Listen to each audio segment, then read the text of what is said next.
Buenas tardes, buenas noches ya prácticamente. En primer lugar, agradeceros la fluida presencia aquí a todos vosotros y vosotras y disculpar pues que muchas personas pues tengan que estar de pie, pero bueno, también lo podemos entender desde el lado positivo y entender que pues es una buena señal que es indicativa de estos tiempos y de la necesidad de articular una alternativa a lo que está sucediendo. Yo pretendo efectivamente, como decía Salva, que tengamos un espacio de reflexión en el que podamos pues elaborar preguntas o aprovechar para tener ese intercambio de ideas y que en definitiva mi intervención sea exactamente eso, un intercambio de ideas, de reflexiones que se lanzan desde, en este caso, mi persona particular, pero en definitiva de la ideología que yo tengo y en la organización en la que yo pertenezco, que es Izquierda Unida, al respecto de lo que está ocurriendo. Evidentemente, si habláramos de todo lo que está ocurriendo, necesitaríamos días para poder analizarlo y proponer alternativas concretas. Por lo tanto, dado que tenemos una limitación de tiempo, como es natural, pues lo que yo intentaré será centrarme en aspectos que considero, en cualquier caso, fundamentales para el día de hoy.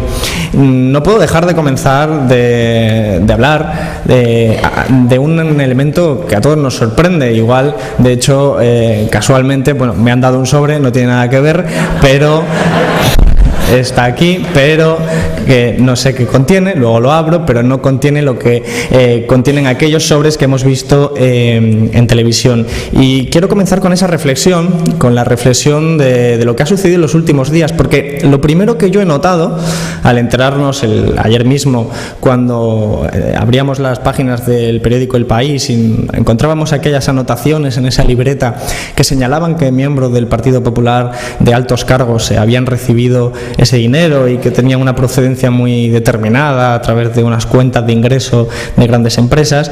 La primera impresión mía fue de sorpresa, pero de sorpresa de lo siguiente, aunque parezca paradójico, de que no me sorprendía.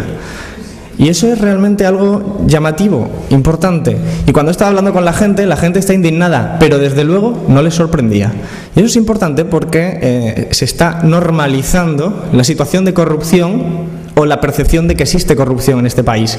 Es algo triste, por un lado, pero desgraciadamente también representativo de lo que está sucediendo. Cada día abrimos los periódicos y encontramos un caso de corrupción nueva que vincula a determinados sujetos, a determinadas organizaciones, con pues la utilización perversa del dinero público, esto es, del dinero de todos. Pero este caso concreto, el del Partido Popular y los sobres, nos puede ayudar a reflexionar al respecto de la corrupción, que yo es un elemento que voy a introducir al principio para vincularlo a lo que creo que es fundamental en esta crisis, porque es lo que nos va a permitir, a mi entender, proporcionar una alternativa clara.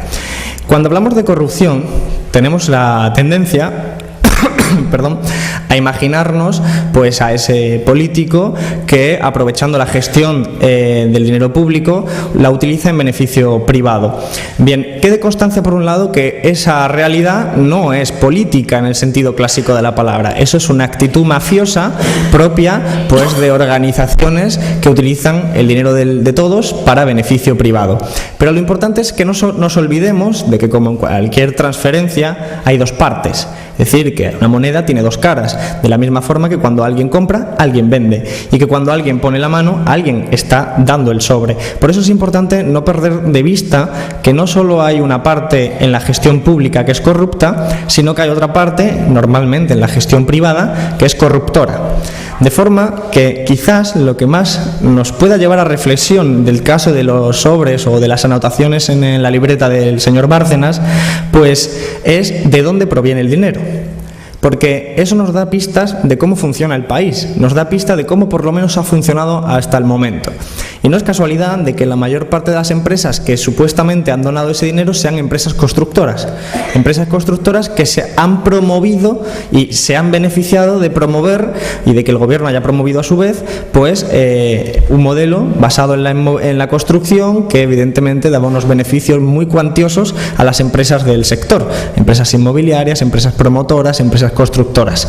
También hay pues elementos que nos deben de llevar por lo menos a la pregunta de ¿qué sacan a favor? Porque esto es algo evidente. Si verdaderamente Mercadona, por ejemplo, que aparece también en los papeles, ha donado al Partido Popular, la pregunta es ¿qué esperaba Mercadona del Partido Popular a cambio de esa donación? ¿O qué tipo de relaciones hay entre una parte, la parte privada y la parte pública? Esto es fácil de ver en el caso del señor Urdangarín, un aférrimo, yo creo que seguidor de la República por todo lo que está haciendo, pero es bastante obvio porque él era la parte privada, él era el que monta una fundación para, de forma absolutamente inmoral, no solo ya corrupta, sino absolutamente inmoral, utilizar una fundación que tenía fines sociales para utilizarlo de plataforma para enriquecerse de forma privada él y sus socios. Pero siempre necesitaba una contraparte. Esa contraparte era el elemento público, que en este caso eran las instituciones públicas gestionadas por el Partido Popular, fundamentalmente en Valencia. Entonces, esta red que se va tejiendo, que tiene límites verdaderamente, yo recomiendo leer el auto del juez, que verdaderamente pone a parir al señor Urdangarín, lo pone a parir por la actividad que estaba ejerciendo. Incluso había subvenciones de más de 1 millón de euros que se justificaban solo con un folio en el que ponía que era para apoyar a un equipo de fútbol, y ponía sencillamente, pues el fútbol se trata de 11 jugadores luchando contra 11 jugadores, y así queda justificada la subvención de más de 1 millón de euros. Entonces, todo ese tipo de barbaridades tienen esa relación entre dos partes. Y digo esto porque al final de lo que estamos debatiendo hoy, en el día de hoy, no es solo de un caso particular o de otro, sino de que precisamente ya es casi norma que nos encontremos con casos de corrupción de esta naturaleza. Y esto se da a la vez que se da, por ejemplo, lo que es el desprestigio de la llamada clase política. Cualquiera que vea las encuestas del CIS, del Centro de Investigaciones Sociológicas, comprobará que la llamada clase política está en sus niveles más bajos de todos. Y es algo que además se percibe por la calle. Pero no es solo la llamada clase política, no nos equivoquemos. Son todas las instituciones políticas, es decir, se está criticando el Congreso, el Senado, los ayuntamientos, las diputaciones, la gestión, los partidos políticos, incluso los sindicatos, es decir, todas las organizaciones políticas, todas las instituciones que hasta ahora han sido las dominantes. Ese es el clima que existe hoy en día y en gran medida tiene justificación en lo que estamos viendo todos los días en estos casos de corrupción. Entonces asistimos a la crisis del sistema político, no cabe ninguna duda. Y luego yo plantearé cuáles son las alternativas que a mi juicio pues emergen al respecto de esa crisis. Pero además esta crisis del sistema político se da a la vez que se está dando la crisis económica, que esto es algo que todo el mundo pues desgraciadamente percibe a su alrededor, pero que no es una crisis solo de caída del Producto Interior Bruto, es decir, del crecimiento económico o de incremento del desempleo, sino que es una crisis que hunde sus raíces en el entramado social, que está poniendo, bueno, yo creo que ya ha roto la cohesión social, amplía la brecha entre ricos y pobres, y nos encontramos con que realmente el tejido social, cómo se forma la sociedad en la base, está roto. Y no hace falta irse muy lejos. En Málaga, en mi barrio, en el barrio de la Trinidad, en día de Nochebuena, pues esto es algo que ha salido en todos los medios de comunicación, se repartieron por una asociación benéfica 2.500 bocadillos para poder comer ese día. 2.500 personas que tenían hambre y que no tenían suficiente dinero para poder comprarlo por sus propios medios. Esto en el centro de una ciudad, esto significa miseria, hambre. Probablemente nadie se hubiera imaginado esto hace 6 años, pero esto ya es el orden de cada día. Se da además paralelo al enriquecimiento de determinados sujetos, entre ellos evidentemente los bancos, pero también determinadas fortunas que se están amansando a lo largo de esta crisis. Por lo tanto, la economía tiene ese elemento social, no solo ese elemento estadístico que pueden ser los grandes datos. Todo esto quiere decir que no estamos ante una crisis cualquiera. De hecho, yo suelo contarlo de la siguiente forma. Yo vengo dando charlas sobre economía bastantes años. Prácticamente desde que comenzó la crisis la hemos centrado en cuestiones de la crisis. Y lo cierto es que hay muchos elementos sobre los que se pueden reflexionar. Los 2 primeros años, del 2008 aproximadamente al 2010, en el turno de preguntas, la mayor parte de la gente que levantaba la mano, la pregunta que me hacía era: Alberto, tú como economista, ¿cuándo crees que acabará la crisis? Esa pregunta me la hacían siempre. Y es importante reflexionar al respecto. ¿Por qué me hacían esa pregunta? ¿Qué tipo de crisis se estaban imaginando ellos cuando me hacen esa pregunta? Es fácil. Es una crisis que es temporal, que es anecdótica, azarosa, que va a pasar, y por lo tanto van a preguntarle al supuesto experto que cuándo va a acabar, porque cuando acabe tu vida volverá a ser lo que era antes de empezar la crisis, volverás al camino recto y por lo tanto dejarás de preocuparte en esas condiciones. Ya no me hacen esa pregunta. Es muy difícil que la gente me pregunte eso. De hecho, hace mucho tiempo que no escucho esa pregunta de alguien que me diga: Alberto, ¿cuándo acabará la crisis? De hecho, ahora hay una pregunta que me suelen hacer bastante, incluidos, y esto es algo que ya he dicho en muchas ocasiones, diputados del Partido Popular en los pasillos del Congreso o en la cafetería, que la pregunta es la siguiente. Me dicen: Alberto, tú como economista, ¿dónde meterías tu dinero? Entonces es una pregunta... Es una pregunta significativa también. Primero porque ya no es la pregunta anterior, por lo tanto ya la gente ha interiorizado que la crisis está aquí para quedarse, que es larga, que es estructural y que, bueno, que hay que prepararse para un drama mayor. Pero, en segundo lugar, porque consideran que la crisis es tan profunda que pone en peligro la existencia de, en este caso, los ahorros de esta persona. Por lo tanto, es un cambio en la conciencia, es un cambio en la forma que tenemos de ver el mundo. Y esto es importante, a mi juicio, porque de la misma forma que la economía cae en un mes, en un trimestre, pues nuestra forma de ver el mundo no cae tan rápido. Es imposible que caiga tan rápido la forma de ver el mundo, que se transforme de un día para otro. Es un proceso mucho más lento. Y especialmente yo pongo este ejemplo porque me siento identificado con él. La generación más joven, mi generación, por ejemplo, yo soy del 85, a nosotros se nos educó en un discurso, en un relato de lo que era la sociedad. Nos dijeron: tú estudia en el instituto, luego pasas a la universidad, te formas, te cualificas, haces un máster para mejorar y especializarte en un tema, aprendes idiomas y siguiendo ese camino tendrás acceso tarde o temprano a un trabajo, aunque al principio sea precario y flexible, pero bueno, tarde o temprano te irás consolidando en el mercado laboral, tendrás ingresos suficientes para adquirir una vivienda que al principio será con una hipoteca muy larga, pero tarde o temprano te consolidarás y podrás formar una familia y por lo tanto al final podrás vivir mejor que tus padres. Ese era el relato que todo el mundo asumía, interiorizaba. No hace falta que te lo contaran, era algo que tú interiorizabas desde el principio, a través de los medios de comunicación, la propaganda, lo que te decían en el instituto, en el colegio, etc. Ese relato, ese cuento de hadas, hoy está roto, nadie se lo cree. Nadie se lo cree y lo comprobamos hoy en día. Lo comprobamos con una tasa de paro de los jóvenes mayor del 60%, lo comprobamos con el exilio de los más jóvenes hacia otros países buscando alternativas para poder vivir dignamente. Y eso es importante porque significa que aunque al principio no había un cambio en la concepción, existía la idea de, bueno, este cuento va a ir más lento porque hemos encontrado un accidente llamado crisis económica, pero bueno, yo voy a hacer un máster mientras, que seguro que cuando yo haya terminado el máster ya la crisis ha acabado y yo ya vuelvo a trabajar. Bien, como ya pasa el tiempo y se da cuenta la gente de que eso no es así, empiezan a cambiar las concepciones y entonces empiezas a politizarte. Y al politizarte lo que tú dices es, bueno, ¿y quién tiene la culpa de esto? Y empiezas a buscar culpables y entonces entra un nuevo escenario de politización en el que pones en duda y en cuestión no solo el cuento, que ya evidentemente ha perdido toda la legitimidad, sino que pones también en duda a quienes te lo contaron. Y entonces es cuando ya se expande la crisis y afecta a las instituciones y dices, bueno, ¿y el Congreso? ¿Para qué sirve? ¿Para qué sirve el Congreso si realmente no es capaz de darme respuestas? ¿Para qué sirve la Unión Europea? ¿Para qué sirve? Etcétera, etcétera. Y entonces es cuando la crisis económica se profundiza y afecta a esa crisis política que tenemos hoy en día. Y muchas de esas críticas pues son muy razonadas y están muy bien fundamentadas. Por ejemplo, yo lo digo de una forma muy sencilla y estoy en el Congreso. Hoy en día en España no hay democracia. No hay democracia. Lo que tenemos es una democracia de mínimos, una democracia formal. Algunos autores han llamado una democracia de baja intensidad. Es una democracia formal en el sentido de que cada 4 años vamos a votar. Eso es obvio, nadie lo puede negar. Pero si nos preguntamos la cuestión de otra forma y nos preguntamos, ¿quién toma hoy, a día de hoy, quién toma las decisiones importantes sobre cómo nos organizamos como sociedad?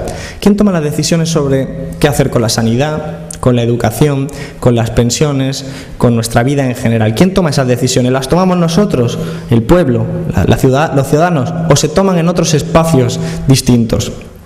Yo creo que la crisis ha puesto muy claramente cuál es la respuesta a esa pregunta. Desde luego no la tomamos nosotros, que incluso aquellos que votaron al Partido Popular no han visto el programa electoral materializado. Han visto que al día siguiente de votar al Partido Popular, el Partido Popular ha dicho: ¿veis este programa electoral? Pues me lo cargo por aquí, por aquí, por acá, y ahora hago otra cosa. Esa realidad lo único que hace es garantizarte que puedes votar y meter un papel en una urna, que evidentemente es necesario desde otra óptica y desde otro enfoque, pero lo que intento poner de relieve es la realidad y la constatación de lo que funciona hoy en día. Voy a partir de la crisis económica. Evidentemente tenemos una crisis económica manifestada por lo que decía antes del Producto Interior Bruto, etcétera. No nos olvidemos de que vivimos en una economía capitalista. Una economía capitalista pues se caracteriza por unas determinadas singularidades que la hacen diferente de otros sistemas económicos. Por ejemplo, el feudalismo, el esclavismo, el comunismo. Bueno, el capitalismo tiene sus propias normas de funcionamiento, su propia lógica interna. El capitalismo, dicho de una forma muy gráfica y siempre con intención de ser pedagógico y no grosero, el capitalismo podría identificarse en su funcionamiento con una bicicleta. En una bicicleta cada uno sabe que tiene que pedalear continuamente, porque si en un momento dejas de pedalear, te caes. En el capitalismo necesita crecer continuamente, porque si deja de crecer, el capitalismo entra en crisis y por lo tanto no puede generar empleo y por lo tanto no puede generar mejores avances productivos, etcétera. El capitalismo, esa bicicleta, en España se ha caído, se ha roto, se han roto los cimientos que permitían al capitalismo español seguir creciendo y seguir generando empleo. Pero el capitalismo en cada país es distinto, no es el mismo capitalismo el de Alemania, que el de Francia, que el de Italia, que el de Grecia, que el de España o que el de Estados Unidos, Japón, Australia, etcétera, etcétera. El capitalismo español estaba basado en unas singularidades muy interesantes.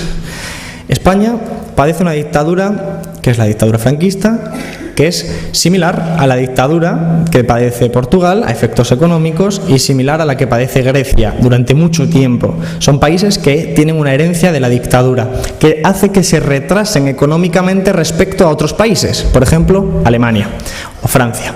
Entonces, cuando España entra en la Unión Europea, en el 86, ya sabéis que se firmó en el 77, pero que se entra en el 86 con el Acta Única y con el proceso de construcción europea. Cuando entra España en la Unión Europea, que entra el mismo año que Portugal y unos cuantos años más tarde que Grecia, España tiene que producir algo, porque España, que es una economía capitalista, pues tiene que dedicarse a producir algo para seguir creciendo y seguir generando empleo. Y Alemania en esos momentos ya era una economía muy desarrollada, muy potente, que exportaba productos de alta tecnología, como coches de alta gama, medicamentos, productos de biotecnología, etc. Y entonces helicópteros, aviones, en fin, unos productos de alta tecnología que requieren a su vez trabajadores bien cualificados. Entonces Alemania, que es la que ha pilotado casi siempre el proceso de construcción europea, le dice a España, le dice: a ver, tú te metes en la Unión Europea, muy bien, pero tendrás que hacer algo, tendrás que producir algo. Entonces le dice: yo te podría dar dinero para que tú produjeses helicópteros, biotecnología, medicamentos. Podría hacerlo. Pero ¿por qué lo iba a hacer si ya Alemania vendía esos productos? Entonces Alemania lo que hace es decirle: yo ya me dedico a eso, así que tú te vas a dedicar a otra cosa. ¿A qué te vas a dedicar tú? Dijo: ¿qué tienes? Sol, playa, muy bien, te vas a dedicar al turismo. Y en compensación con que te dediques al turismo y en compensación a que te desindustrialices, es decir, a que las grandes industrias que tenía España se las carguen, pues te dan dinero. Dinero que son los fondos europeos para construir infraestructuras, carreteras, etcétera. De forma que España se empieza a especializar en los sectores del turismo y de la construcción. Claro, son sectores muy particulares, porque para empezar son sectores de baja mano de obra poco cualificada. No requieres a grandes, digamos, técnicos para trabajar en un hotel ni para trabajar en un chiringuito. Entonces es una importancia. Pero además son sectores muy dependientes. El turismo depende de que el resto del mundo sea rico para venir a visitarnos, y la construcción depende de que exista una burbuja inmobiliaria o no, y es muy volátil. A diferencia de eso, Alemania vendía esos productos de alta tecnología, que además, ¿a quién se lo vendía? Pues se lo vendía a España. Entonces, esto es una cosa muy gráfica que dijo un directivo alemán, que yo creo que es representativo. Dijo: nosotros los empresarios alemanes vendemos los productos a los españoles y les prestamos el dinero con el que comprarlo. Si aquí hay algún economista puede que lo entienda, pero la mayor parte de la ciudadanía no entiende cómo ese sistema puede funcionar. Como un alemán le presta, en tanto empresario, le presta el dinero a los españoles para que puedan comprar los productos alemanes. Pues bien, esta es la forma en la que ha funcionado la Unión Europea. Funcionaba de esta forma. Voy a hacer un esquema muy sencillo, muy sencillo. Las empresas alemanas venden sus coches, por ejemplo, vamos a simplificarlo en los coches, a los españoles. Y tienen dinero, ganan un beneficio, los alemanes ganan un beneficio y lo dejan en los bancos alemanes. Los bancos alemanes, como sabéis, los bancos siempre están para ganar dinero, no están para ser hermanitas de la caridad, ni mucho menos. Están para mover el dinero y hacer más dinero. Así que se lo prestan, que es la forma con la que hacen negocio los bancos. ¿A quién se lo prestan? Pues se lo prestan a los bancos españoles. Los bancos españoles se quedan con ese dinero, que a su vez también lo prestan. ¿Y a quién se lo prestan los bancos españoles? Se lo prestan a las empresas que son rentables en España y como se habían especializado en el turismo y la construcción, de hecho, fundamentalmente, la construcción. Los bancos españoles le prestan el dinero a las empresas de la construcción. Muy bien. Las empresas de la construcción, ¿qué hacen con ese dinero? Construir viviendas. Construyen viviendas, los promotores, las constructores, las inmobiliarias. Entonces hay una burbuja inmobiliaria. Y entonces el sistema funciona muy bien. Porque fíjense, los trabajadores españoles trabajan en la construcción. Construyen casas. Las empresas constructoras españolas tienen dinero porque esas casas se venden. Hay una burbuja inmobiliaria, se compra una casa y se vende más cara después porque el otro compra, etcétera, etcétera. Todos conocemos lo que es una burbuja. Las empresas constructoras tienen ese dinero, le pueden ir devolviendo los préstamos al sistema financiero español, a los bancos españoles. Los bancos españoles le devuelven el dinero a los bancos alemanes, los bancos alemanes sigue y el dinero va circulando. Circula perfectamente. Hasta que ocurre algo, que es que la burbuja inmobiliaria se pincha. De repente la gente deja de comprar casas en España. Entonces, como dejan de comprar casas, esto lo vamos a ver muy gráficamente porque lo conocemos de aquí, de verlo aquí, enfrente nuestra. Como ya nadie compra casas, pues ¿para qué quieren las empresas constructoras albañiles? ¿Para qué quieren construir más casas? Despides a los albañiles, despides a los fontaneros, despiden al que te pone el aire acondicionado, despides al que te pone el pladul y al final toda esa gente va al paro. Como va al paro, pues deja de cobrar el dinero que cobraba antes, por lo tanto compra menos y va menos a la pequeña y mediana empresa. En la pequeña y mediana empresa, evidentemente, pues también gana menos dinero y entonces empiezan a sobrarle también empleados y los despide. Y entonces esos empleados dejan de comprar en otras empresas y empezamos un círculo vicioso. Después, esas empresas constructoras no pueden pagar las deudas, así que quiebran y entonces se viene todo abajo. Pero aquí hay una cosa que yo quiero hacer notar y ya entramos en la parte, yo creo que más interesante. Cuando una familia tiene deudas, también tiene ingresos, habitualmente. Tiene una parte que son los ingresos y otra las deudas. Con los ingresos vas devolviendo las deudas y vas haciendo frente a los pagos diarios. Pero ocurre que si te han echado de tu trabajo, pierdes los ingresos, pero las deudas no desaparecen. Entonces es cuando tú, digamos, estás en quiebra, porque no puedes pagar las deudas. ¿Qué hace el gobierno cuando eso pasa? Absolutamente nada. Tú no puedes pagar las deudas, pues entonces te echan de tu casa, te vas debajo de un puente, pero te han expulsado. No hace nada el gobierno. Si eso le pasa a una pequeña y mediana empresa, le pasa igual. Tiene ingresos, que son lo que gana del beneficio, y tiene gastos o deudas. Si de repente la gente no entra en su tienda a comprar, pues no tiene dinero para pagar las deudas, así que quiebra. Y lo hemos visto pues en cualquier barrio, quiebran y por lo tanto cierran. ¿Y qué hace el gobierno? Absolutamente nada. Las constructoras han quebrado, también tienen deudas, no tienen ingresos porque ya no compran casa, así que quiebran, no pasa nada, el gobierno no hace absolutamente nada. Pero a los bancos les pasa algo curioso. A los bancos les pasa que tienen deudas con el sistema financiero alemán, pero los ingresos también se les han recortado y entonces deberían haber quebrado, pero es el gobierno el que les va a rescatar a ellos. ¿Y por qué el gobierno rescata a los bancos y no a las pequeñas empresas y no a las familias? ¿Por qué hace eso? Pues es una razón muy sencilla. Porque los bancos españoles deben muchísimo dinero a los bancos alemanes y a los bancos franceses. De hecho, el último dato es que deben todos los bancos españoles 300.000 millones de dólares solo a los bancos alemanes y franceses. Hay un dicho en economía que dice: si tú le debes 1.000 euros al banco, tienes un problema, pero si le debes 1.000.000 de euros al banco, es el banco el que tiene el problema. Esto es aplicable a España. Si los bancos españoles quebrasen, pues han quebrado. Pero el problema es que entonces los bancos alemanes no van a recibir ese dinero y por lo tanto van a quebrar también. Por eso se articula eso que llaman rescate bancario, que consiste en lo siguiente: te dan dinero a los bancos españoles para que los bancos españoles sigan pagándole dinero a los bancos franceses y a los bancos alemanes. De hecho, el rescate llamado memorándum de 100.000 millones de euros no lo debatimos en el Congreso.